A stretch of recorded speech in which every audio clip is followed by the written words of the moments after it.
Hey everybody. Okay, so this video is for The Masque of Red Death by Edgar Allen Poe.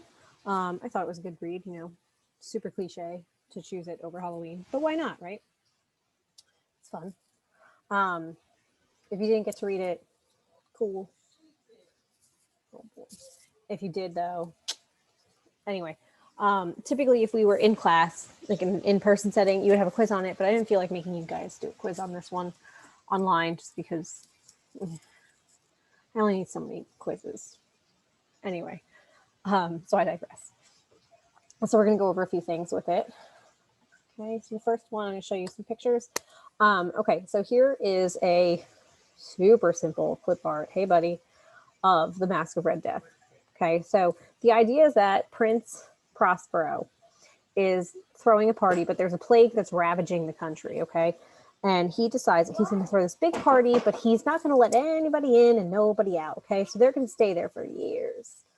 Lucky ducks. So anyway, so he has this big masquerade ball, okay, at his palace.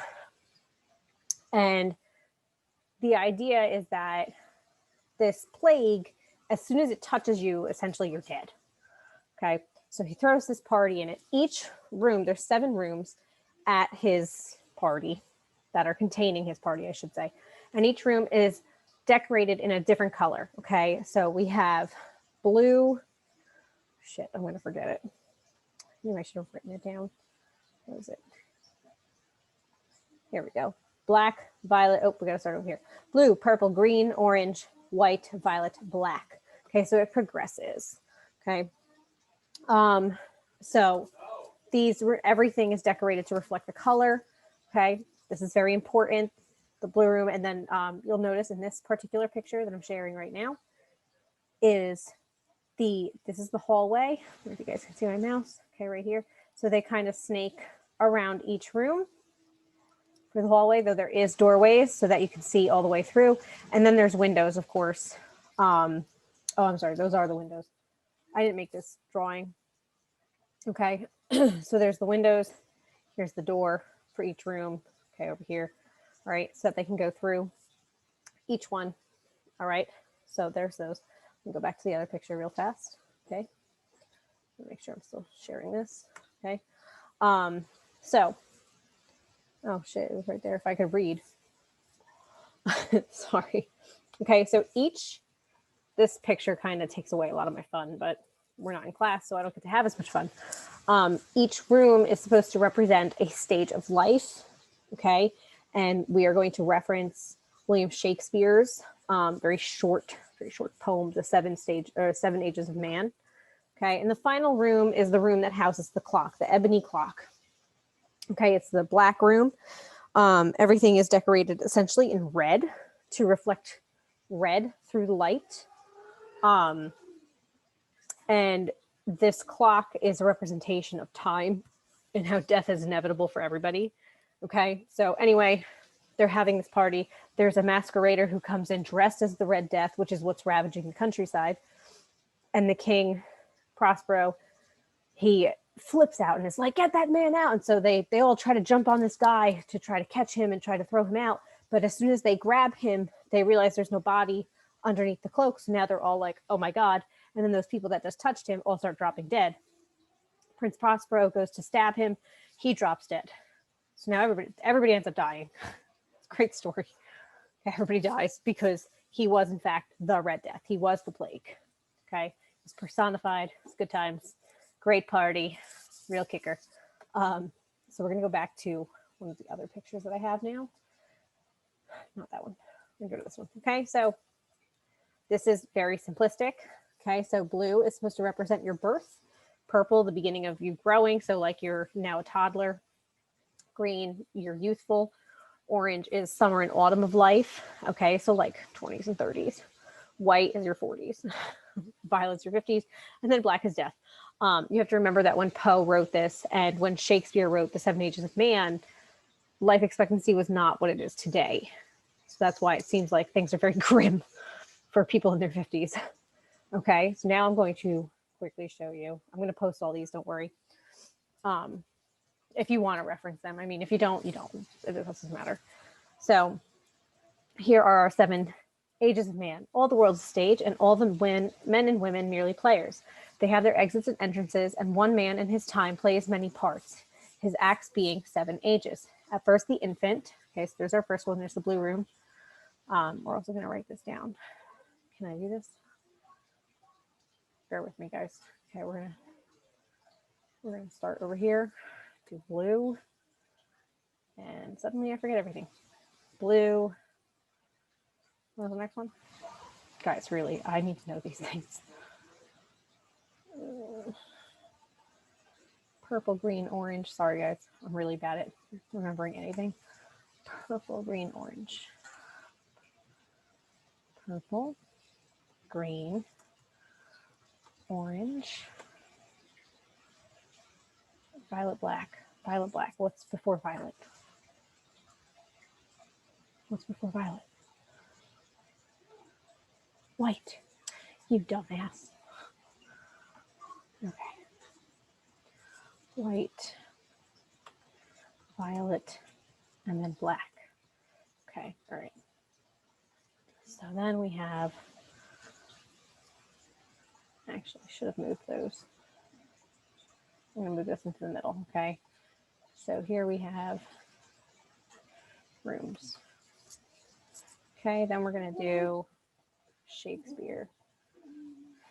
Ages. What? What happened?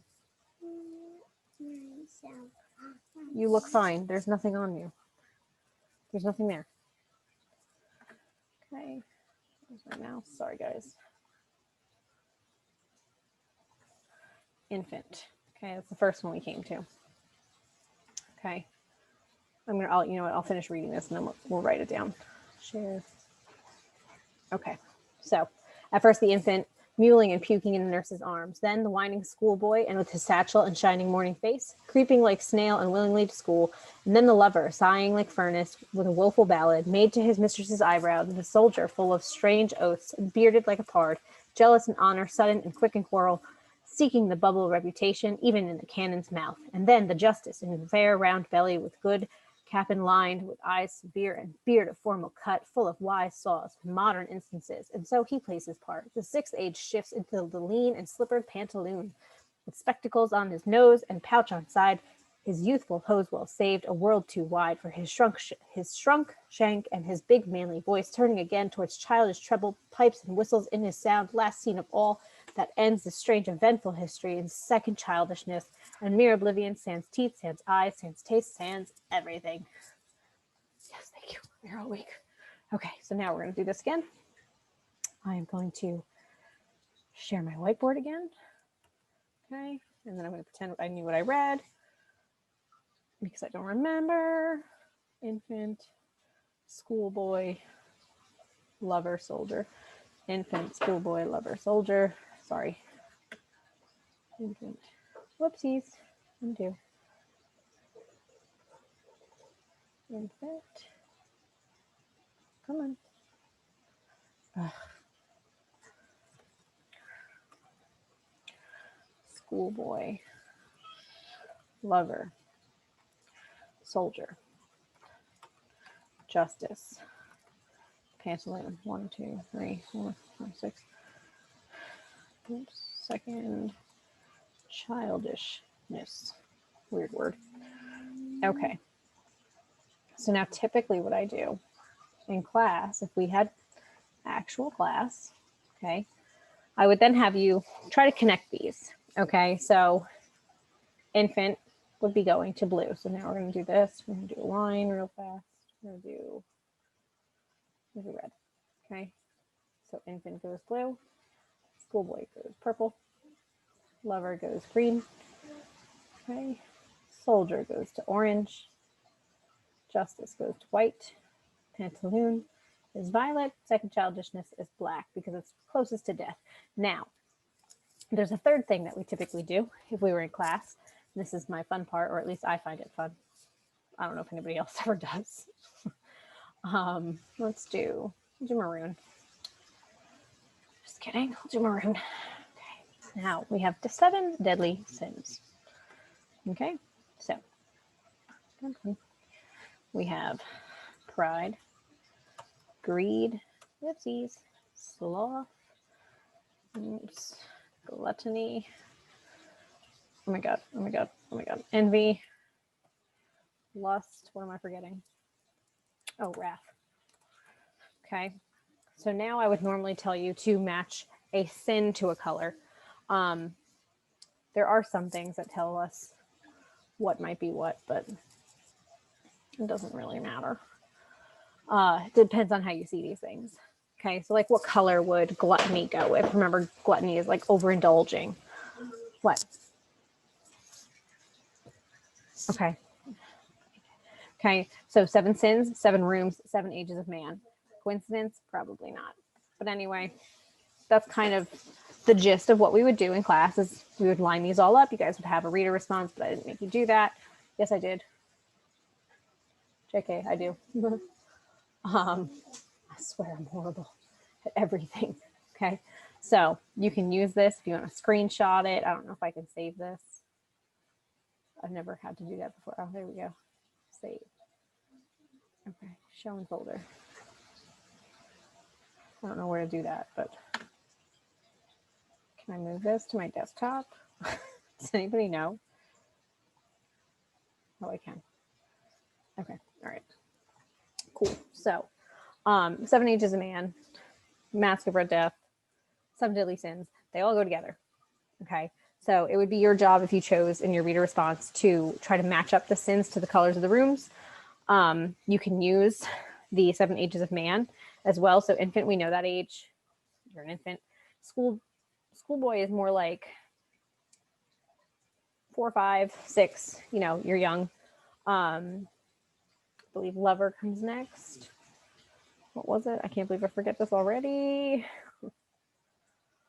Right? Schoolboy, the lover, yeah. So that's like teens to 20s. The soldier is like mid 20s until your 30s. Justice about your 40s. We go then from justice to the pantaloon, who's going to be about your 50s, 60s, and then second childishness is the end of your life. Okay. So with that said, I know that I did a really quick sum up of Masque of Red Death, but that's essentially it. I mean, that's what happens. Everybody dies. Sorry. All right. I think that's all that I wanted to really hit on with that. So I'm going to let you guys go. Have a good rest of your week. If you have questions, please let me know. All right. And that's it. Bye, guys.